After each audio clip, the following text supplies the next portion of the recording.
We're not done yet with burnout.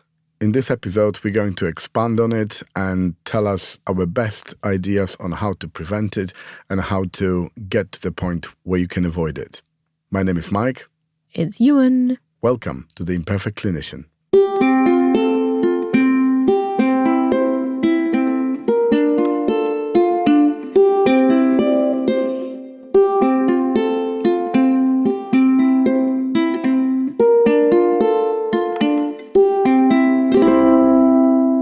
So how do you, for example, distinguish feeling tired and burnout? And when is that trigger? When is that moment that you say, I've had enough? And when is it a true, I've had enough? Because we often say, I've had enough, but we don't actually mean it. Yeah, I think we need to first rule out medical reasons, whether you have low iron or low thyroid or whichever reason that might contribute to the tiredness. But if it's not because of that, usually with tiredness, we have a bit more resilience. Let's say if we eat better, we sleep more, then we can bounce back. Whereas if it's chronic, where it's ongoing, where we feel continuously tired, doesn't matter how much I sleep, I am still feeling that. And then adding on to that, it's very rarely just a singular symptom. You add on all the symptoms that we talked about previously, for example, low motivation, feeling quite defeated, feeling quite overwhelmed, and all of that, you are in that state majority of the time. I think that would be a clearer distinction between the feeling tired and feeling burnout. And you ask when do you think you've had enough? I think sometimes I say I've had enough when I'm reacting, like I'm angry or I'm fed up. Whereas I've had enough, especially from the physical perspective, where I don't have the energy to carry on anymore. That is the stage where you think a red flag. Yeah, when you have nothing in your tank. Yes. And you have nothing to give. I think that's a fair point. I think we often, from tiredness, from stress on a daily basis, we are able to, pick it up, and we are able to bounce back with a little bit of care and self-compassion. We can bounce back and start a new day fresh. But those days can get progressively worse, and if it's prolonged, then when we can, I want to compare burnout to the immunity system or a threshold for burnout, okay? So you have a certain level of immunity, and you are constantly attacked by all sorts of different germs and bacteria and viruses, and that's when our immune system is able to shake it off, provided those triggers are not exceeding the threshold of our immunity. Yep. If they're exceeding the threshold, if they just pip just above the line, that's when we can become symptomatic. So that's when you can become poorly. Mm-hmm. Okay? So I think that there is an analogy to a burnout threshold. So we have got some sort of barrier. That's the threshold that we can withstand. And there is plenty of things that are, workload, colleagues, management, whatever it is. And in most cases, we are able to fend it off, to understand it, we have capacity to recover, to bounce back from that. However, that threshold, similar to the immunity threshold, we can work on it. We can make sure that it serves us a bit better. We can make this empty cup that we have a little bit bigger so that it empties a little bit slower. When your immunity drops because of you not looking after yourself, for example, properly, or because of other underlying conditions, sometimes medications, then there is a bigger chance for those normally triggers that wouldn't bother us, that they can become more prominent and they can make us even more poorly or start another infection. Okay. And it's a bit the same with the threshold for burnout. Sometimes the threshold is quite low because of the situation you're in, because of how you've been looking after yourself, because of people around you, like your family, and other situations that are not necessarily dependent on you as well. So there is a way that we can try to boost this level to make sure that the threshold for becoming poorly in the immune system and becoming poorly in the burnout system, becoming overwhelmed by the situation, that we can make ourselves better prepared for it. And surprisingly, some of those things with immunity and burnout are quite similar. When we look after ourselves in terms of eating well, sleeping well, resting well, finding time to play, finding time to recover, moving. What else have you got there, darling? To do for ourselves to make us better organically, somatically. I would say be kind to yourself in terms of self-talk and what you say to yourself in your head, and to ensure that you have support system both professionally and personally. And the other thing would be setting boundaries. So saying no, not just at work, but also from a social perspective where, no, this is a night where I need to recover or I need to just rest and be, so I'm not going to go out. The other thing I would say is breathing exercises. To some of that thought on how we can stretch this threshold and build it a little bit so that the burnout is maybe never achieved, or maybe we have like a breathing, a bit of air above how we feel. We need to learn how to say no, to set boundaries, move, because that keeping us active is going to make our body feel better. Yeah, whether it's exercise, whether it's just going for a walk, it doesn't have to be where you are completely out of breath. We have to get those endorphins going. We need to sleep well. Try to make sure we sleep well. We should nourish our body. Make sure that we drink plenty, eat healthily, because that has an impact on how body is going to say thank you to us. I think also part of it should be reflection. We should be able to reflect on the day, on situation, on the progress, or the regress, whatever we are. We have to have a habit of reflecting of the things that have happened so that we can put it to rest. Yeah, it doesn't build up. Yeah, it doesn't build up. Be kind to yourself. Also in terms of how you talk to yourself. This is very important. There is a difference. We were talking about it in previous episode. There is a difference between saying, oh, I'm stupid, and I've done a stupid thing. There is a huge difference in how you perceive yourself and how your ears are listening about yourself, because you shouldn't put yourself down. Your brain. Your ears and your brain. Yeah. Evaluating support system is very important as well in both settings, professionally but also personally. Make sure that you have got the right support at the right time with the right intensity. Yuen, are there any quick fixes? We can have a bad day. We can feel like, right, this is heading in the direction where I'm going to say I've had enough. What can we do something quickly? Can we increase that threshold quickly? Breathing exercises. Something that you can do regularly in small chunks. It doesn't have to take 30 minutes when you sit down and meditate, but it can be something that you incorporate into your daily practice. And I think creating those daily habits is important. So trying to do it proactively instead of reactively will have a better impact, because reactive is more short term. So when you feel unwell, you eat and sleep better. And you learn how to do it better as well with breathing. I mean, I thought that through my 40-odd years, I'll be able to have a general idea of how to breathe, but I'm still learning. Anyway, how do we breathe? Show us the leader. Few ways. So you can, this is one of the most common one that I say to my patients, 4 in, 5 out. So you count, so inhale, so do it with me. Okay.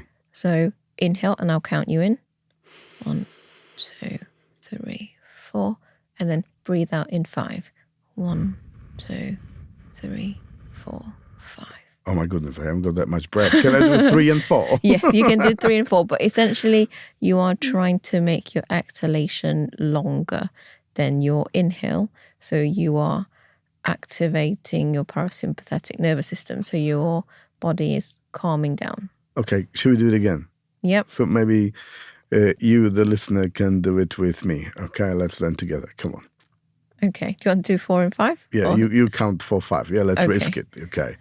Let's have a, phone ready for the ambulance just in case. Okay. So inhale, 1, 2. Hang on, I haven't started. Okay. 3, 2, 1. Inhale, 1, 2, 3, 4. Exhale, 1, 2, 3, 4, 5. So that can be one way of doing it. Excellent. And doing it just 2-3 times just help you reset. These are little resets And also, that you can I think do. that focusing on the breath also takes your mind off things and allows you to reassess, come back clear to the problem. On the counting and focusing on the breath. The other thing that you can do is breathe normally, but you start an internal scan. So, for example, you breathe as usual, but you have your eyes closed. Both? Yeah. Okay, gotcha. And then you focus on your breathing. Just keep an eye on it. Don't fall asleep. New listeners can try doing it as well. Not when you're driving, of course. And then you focus on relaxing your jaw, focusing on relaxing your shoulders and your arms and your neck. I'm moving about. And you can feel your chest moving up and down, focusing on the air coming in and out of your nose, focusing on the sounds around you. I have your calming voice. That's good. And then you open your eyes. So it's like a very quick check-in just to see where you are, because we tense muscles up unconsciously. And unless you have the practice of just closing your eyes and checking that, it's helpful for you to do that. So these are 2 of many, many different ways that are available, but I find these 2 are quite easy to do on a, if you have You know how I 20 felt? seconds. I felt like I've fainted. That's my idea of... Okay. No, but listen to this. I felt like it was my idea of fainting. I don't think I've ever fainted in my life as far as I can remember, but that's how I feel, because fainting is essentially resetting the system. Yeah, okay. It's the nature way of, switching off and switching back on. It's an extreme, okay. Yeah, because, I know what you mean. land on the floor, then you usually faint because of the blood pressure dropping, okay? Or a few other reasons. Yeah, yes. there's a few other reasons. But, when you land on the floor, all of a sudden, all the vessels and all the heart and everything else is in the same level, and the pressures balance out around the body, and you come back fresh as a daisy. Will you explain fresh as a daisy as well to our listeners? I know what you mean. Fresh as a daisy for those people listening in English countries is fresh as a fresh. Yeah, yeah. I don't know how else to explain it. Yeah, so it's having different ways, whether you're focusing on your breathing and the counting to just take you out of it, or focusing on how your body's feeling now, relaxing the muscles that usually are tensing up, eye muscle, jaw muscle, neck muscle, shoulder muscle, for example. Yeah, but you also talk about the filling the cup. Can you tell us a little bit more, go back to the filling the cup? Because I think it's important in the context of preventing burnout. Yeah, and I did this the other day and it worked really well now. I'll share a little bit more. So filling in the cup. So there is a cup where you fill it up before the day takes some of the energy away. So this is when you feel completely refreshed, rejuvenated, your cup is full. And what you do every single day, that fills your cup. So do things that you enjoy, your daily habits that are really important. So we talked about moving, eating, sleeping, all of that fills your cup. And those little daily practices, those fill your cup as well. So making sure you have that. And I did that the other day with the children because they were upset about who is sending them to school. And so I gave them a hug and say, is your cup full or is it half? And she said half. So I gave her another hug and I said, is it full now? She said, no, a little bit more. And I gave her another. And then at the end, she said, it's full. And I said, I'll give you another just to give you something extra because some days can be really hard. And so this is the first time that I'm doing it. This is also the first time.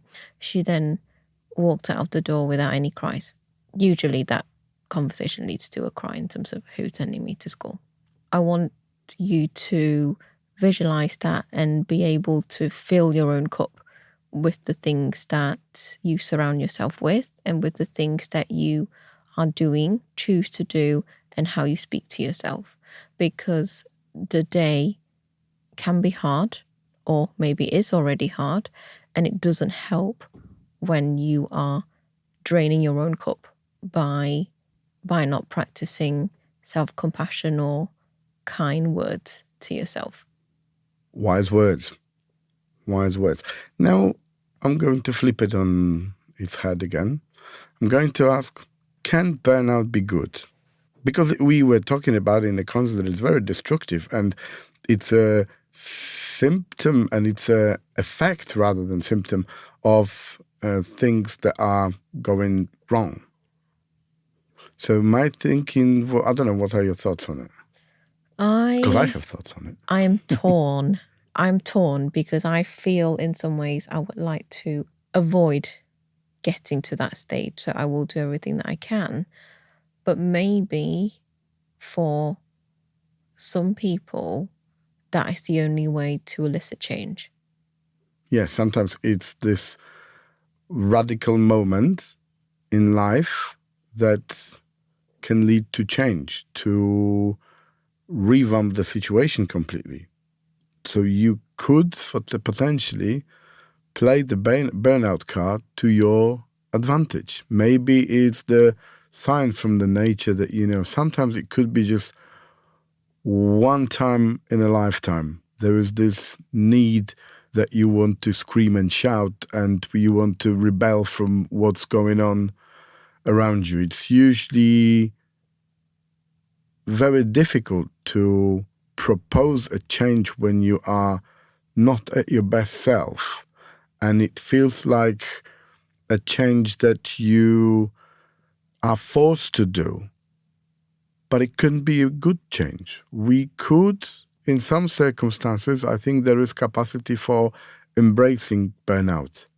Hopefully it's not going to lead to any mental health problems and long-term effects on the body and the people around you.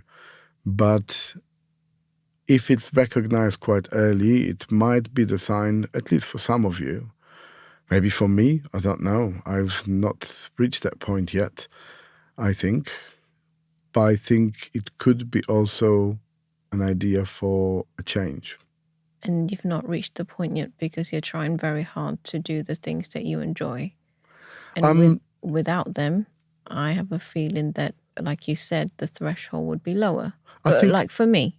I think I'm trying to do everything I can to look after myself because I think I'm scared of getting down because of work. I really enjoy what I'm doing and I'm very passionate about, whatever I, start doing. And I don't want to lead to the point that I'm going to start hating what I'm doing because I chose to do whatever, my work, this podcast, for example, because it was the need from the heart. And I don't want don't want it to defeat me. I don't want my passion to overwhelm my ability to cope with the stress that it generates. Agree, and the feeling of dreading to go to work is completely unpleasant. I think I don't know. I think that to some extent people should have a bit more be a bit more mobile in terms of their ability to adapt to a new situation, to change. But I think that we are deep inside the creatures of our habit, and not all of us feel comfortable with, waking up in the morning. Today I'm going to do something else because I couldn't stand what I was doing yesterday. Because it feels to me like you're still searching. I mean, you're still on the go for the things that is going to drive you, and you're still looking for your purpose. Yeah, and I think change is difficult because we are, like you said, habitual creatures. But I also want to say that it doesn't mean that once you have found your right balance, that you don't need to evolve. And I'll share this with what I was doing before in terms of waking up in the morning, meditate, and then doing any form of movement practice, and then starting work, and then at the end of the day, stretch, meditate, and go back to sleep. That works for me. But with additional responsibilities and additional roles that I've taken on, I have to, which really annoys me, by the way, because I was just like, I've got a good system. Why do I need to change it? But with time and also with additional roles, I need to evolve and I need to adapt. So at the moment, I'm trying to relearn how to set my boundaries. I've added walking before starting work in the morning in nature. And I think nature is always a healer for everyone. However long that walk is, it's helpful to let me regain my balance. I might need to do a bit more journaling. I might need to check in with myself more frequently than before because I have more on my plate. And so if you have a good system, great. Be prepared to constantly evolve and reconnect with yourself. And I think from my perspective, I got a bit complacent with what I've got, and I thought, it works for me with additional things that I take on. It should work for me again, but it wasn't the case. So it was a little bit of reflecting and a lot of kindness to myself to say that I will get back to that equilibrium again. We are imperfect and we are changing. And I think that's what makes it exciting, I guess, is that we have to grow to stay level. We can't slow down. We have to look for new things that are going to make our cup full again, or bigger, or filled with something nicer. Yeah, and they always say balance is the hardest thing to do because you don't get to balance and then it stops. You're constantly trying to juggle and constantly trying to balance. It's like standing on a piece of wood or a log and you're trying to balance with one feet. It requires consistent effort and attention, and it changes every day. And so now I've learned to accept that it's a work in progress for me. So try not to get used to. Okay. I think that burnout is a big thing for a lot of people, and it's a very important thing. It is like being dead when you're alive sometimes. It feels really like you're drowning and there is no help. I trust there is a lot to do from leadership point of view in the organizations, and it can be done despite the pressures from all around us. and we need to take part in looking after ourselves to make sure that our burnout threshold gets us out of the bushes and make sure that we stay on track to balance. So these last 2 episodes were our take on burnout, but what do you think about it? Have you experienced burnout? Are you getting to that point? Or maybe you've been around someone who needed support because of burnout. Let us know. Get in touch on Facebook. You can search the Imperfect Clinician, and we want to hear from you so we can take this discussion further, because I believe it's not the last time we're going to mention burnout in our podcast. Until next week. Bye-bye. It's about time for Yuen Reads. In today's Yuen Reads, I am talking about Besser van der Kolk book called Body Keeps the Score. This book was written quite a while back, and I felt that he was well ahead of his years because he was reflecting on what he observed then based on at least 30 years of experience, and looking at what we know now, it is mind-boggling because this book, besides helping people and patients, this was one of the books that unlocked my barrier to explore trauma from my past. I weathered past the stress, the anxiety, fears, and tears, and after that felt liberated and relief beyond imagination. And this is something that I can gauge the difference, but people around me notice that I've changed in every way. The way that I carry myself, the way that I learn, the way that I progress afterwards. It feels like the barrier was previously slowing me down. And after removing that, it's as if you've got weights on you, ankle weight or a heavy backpack when you're walking. When you remove them, you finally realize that you are much lighter and you can walk a lot quicker. That was, I think, the closest analogy to how I felt after I've emptied some of my heavy baggage. Thank you for listening to the Imperfect Clinician podcast. Grow and learn with us using our experience and flaws, just like we'd learn every day about ourselves.